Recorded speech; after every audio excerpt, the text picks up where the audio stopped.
Hi guys, welcome to Vidya's cook book. எல்லாரும் எப்படி இருக்கீங்க? நல்லா இருக்கீங்களா?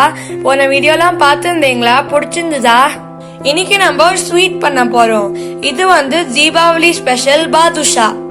வாங்க எப்படி பண்றதுன்னு பார்க்கலாம். பாதுஷா பண்ண தேவையான பொருட்கள்: மைதா மாவு 200 கிராம், நல்ல கெட்டியான ஃப்ரெஷ் தயிர் 4 டீஸ்பூன், பொடிச்ச சர்க்கரை 2 டீஸ்பூன், பேக்கிங் சோடா 1/4 டீஸ்பூன், உப்பு 1 சிட்டிகை, நெய் 50 கிராம். சர்க்கரை பாகுக்கு 200 கிராம் சர்க்கரை சம அளவு. மைதா எவ்வளவு எடுத்திருக்கோமோ சர்க்கரையும் அதே அளவு. ஒரு 4 ஏலக்காய் தட்டி வச்சிருக்கேன். எண்ணெய் பொரிக்க தேவையான அளவு.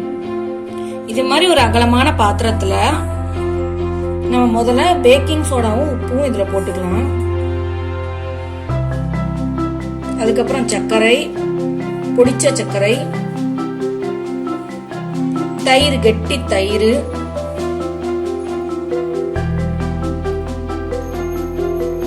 உருக்கின வெண்ணெயை விட்டு போகும். முதல்ல இந்த பீட்டர் எடுத்து நல்லா கலந்துப்போம்.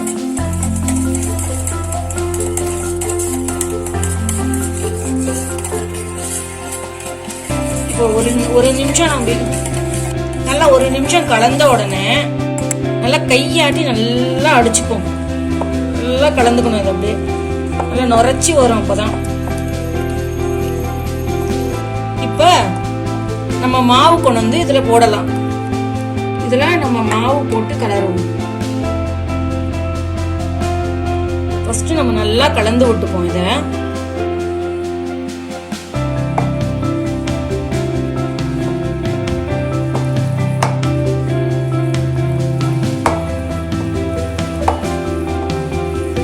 உங்களுக்கு தயிரோட இது திக்னஸ் பத்தல அப்படின்னா நீங்க கொஞ்சம் தண்ணி தெளிச்சுக்கோங்க. ஒரே ஒரு ஸ்பூன் தண்ணி தெளிச்சு பிசைஞ்சுக்கோங்க. 1 2 ஈரப்பதம் இல்லைன்னா. இங்க பாருங்க, நம்மளுக்கு மாவு ரெடி ஆயிடுது. ரொம்ப அடிச்சு பிசையாம லேசா பிசைஞ்சா போறோம். இப்படி நான் இந்த மாவுக்கு ஒரே ஒரு டேபிள் ஸ்பூன் தண்ணி எடுத்து பிசைஞ்சு வச்சுக்கிட்டேன். பாதுஷாவோட மாவு பதம் பாக்கிறதுக்கு இங்க பாருங்க, மாவை எடுத்து நீங்க இப்படி பண்ணீங்கன்னா பொரிச்சு வருது. பாத்தீங்களா? தெரியுதா? இதுதான் நம்ம நல்லா பிசைஞ்சு இருக்கோங்கிற பதம். இங்க பாருங்க, இது நம்ம சின்ன சின்ன பாலா எடுத்து உருட்டிப்போம். நெல்லிக்காய் சைஸ் லேசா. இங்க பாருங்க, இப்படி லேசா உருட்டுவோம். லேசா உருட்டிக்கிட்டு ரொம்ப அழுத்தம் கொடுக்காதீங்க. இப்படி லேசா நம்ம கைய வச்சு இப்படி தட்டிட்டு ஒரு கட்டை விரலாட்டி நடுவில் அமுத்த போறோம். லேசா பிரஸ். அவ்வளவுதான். இங்க பாருங்க, இந்த ஃபோர்க்கால நம்ம இப்படி குத்தி விடுவோம். ஏன்னா உள்ளெல்லாம் நம்மளுக்கு அப்பதான் வேகும் ஒண்ணு போல.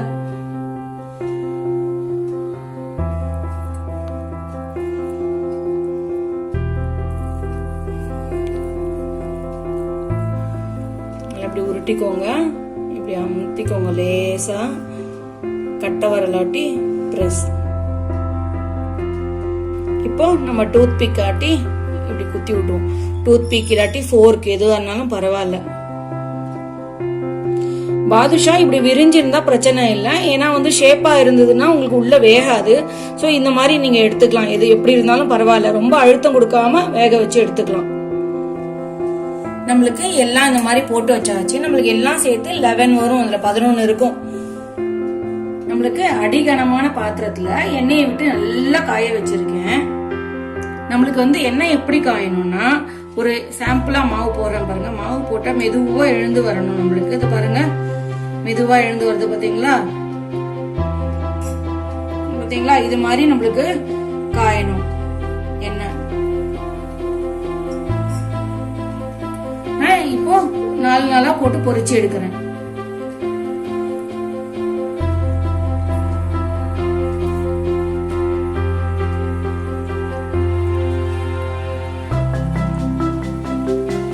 இது நம்மளுக்கு பொறுமையா பொரியும். இது நம்ம கொஞ்ச நேரம் கழிச்சு திருப்பி போடுவோம். இங்க பாருங்க, நான் லேசா திருப்பி போடுறேன். இப்போ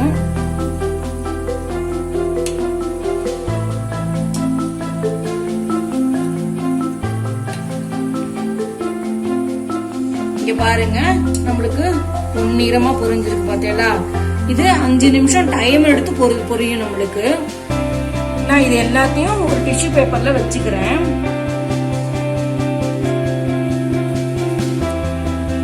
இது மாதிரி நான் எல்லாத்தையும் பொரிச்சு எடுத்துக்கிறேன். அடுத்த இதுவும் இது எல்லாத்தையும் ஆன உடனே நம்ம பாக ஆரம்பிச்சிடலாம். பாகுக்கு ஒரு பேன் நல்லா காஞ்ச உடனே சர்க்கரையை போட்டுக்கிறேன். சர்க்கரை முழுகிற அளவு நம்ம தண்ணி விட்டுக்கணும். நம்மளுக்கு சர்க்கரை நல்லா கரையட்டும்.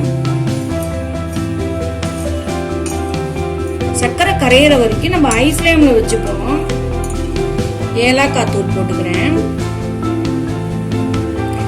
ஏலக்காய் தூள் இல்லாட்டி குங்குமப்பூ போட்டுக்கலாம். சர்க்கரை நம்மளுக்கு ஒரு கம்பி பாகு வரணும். அது வரைக்கும் நம்மளுக்கு கொதிக்கணும். நம்மளுக்கு பாகு கொதி வந்தோம்னா சின்னதாக்கிட்டு கொதிக்க வைப்போம். நம்ம இங்க பாருங்க நம்மளுக்கு கம்பி பாகு ரெடி ஆயிடுது. எப்படி பார்க்கணும்னா 2 விதமா பார்க்கலாம். ஒண்ணு இப்படி எடுத்துக்கோங்க. பிகினர்ஸ் எல்லாம் இது நல்லா இருக்கும். விட்டு விட்டு விழுதா, அதுக்கப்புறம் பாருங்க நல்லா கெட்டியா விழும். பாருங்க பத்தியெல்லா, இதுதான் கம்பி பாகுங்கிறது. தெரியுதா?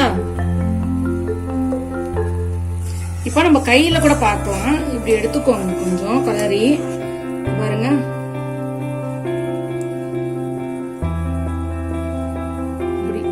பாத்தீங்களா? இதுதான் ஒரு கம்பி பதம். இப்ப நம்ம ஆஃப் பண்ணிடலாம். இது மாதிரி ஒரு அகலமான பாத்திரத்துல எல்லா பாதுஷாவும் நம்ம இப்படி அடுக்கி வச்சுப்போம்.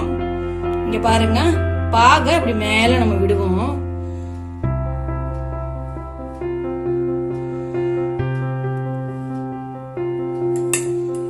இதே மாதிரி நம்ம எல்லா பாகையும் விட்டுக்கலாம் இது மேல.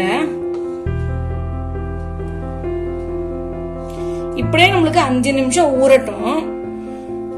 நம்மளுக்கு 5 நிமிஷம் ஆயிடுது. இதெல்லாம் நம்மளுக்கு எடுத்துடலாம். இந்த பாருங்க பாதுஷா ரெடி ஆயிடுது. நம்மளுக்கு எல்லாம் ரெடி ஆயிடுது. இப்போ இந்த சுகர் சிரப்பை மேல நம்ம ஒரு ஸ்பூன் சும்மா கொஞ்சம் கொஞ்சமா இப்படி விட்டுப்போம் எல்லாத்துலயும். இப்போ துருவின பாதாம் அப்படி இல்லாட்டி பிஸ்தா அது மாதிரி இப்படி மேல போட்டுப்போம். குங்குமப்பூ ஏதாவது ஒண்ணு மேல போட்டுக்கலாம். இப்படி அருமையான ருசியான பாதுஷா ரெடி ஆயிடுது. இது ரொம்ப டேஸ்டியா இருக்கும். இதோட வாசனையும் சூப்பரா இருக்கும். நீங்களும் வீட்ல ட்ரை பண்ணி பாருங்க. ட்ரை பண்ணி பார்த்துட்டு கமெண்ட் பாக்ஸ்ல உங்க ஃபீட்பேக்கை கொடுங்க. தேங்க்யூ ஃப்ரெண்ட்ஸ், இந்த வீடியோ பார்த்ததுக்கு. லைக், ஷேர் அப்புறம் சப்ஸ்கிரைப் பண்ண மறந்துடாதீங்க. Thank you, bye bye, happy Deepavali. Stay home, stay safe.